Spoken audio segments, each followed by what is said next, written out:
felt this way before.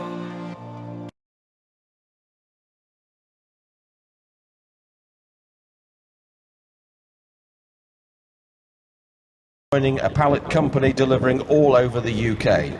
From its humble beginnings in 1990, as an owner-driver, the company has grown to its present form, comprising of 42 Scania vehicles, mostly with specialised walking floor trailers.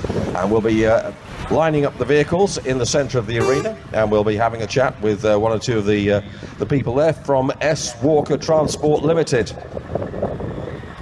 Also, we have the Richard Reed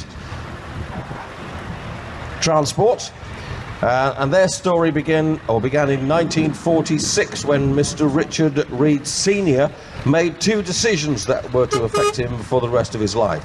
The first one was to marry Amelia, and the second in 1946 was to start his own business.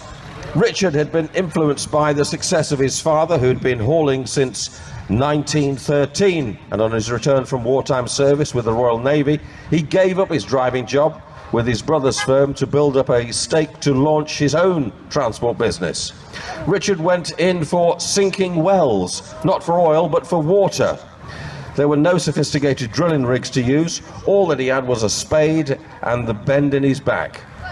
His first lorry cost him £350, and in the first month of operation he remembers handling 1,350 tons of stone to help build the Gloucester Ring Road.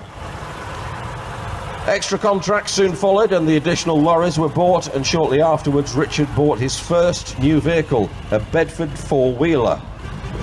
It wasn't until 1959 that the relationship between the ERF company and Richard Reed came into being, a long association in which Richard took great pride.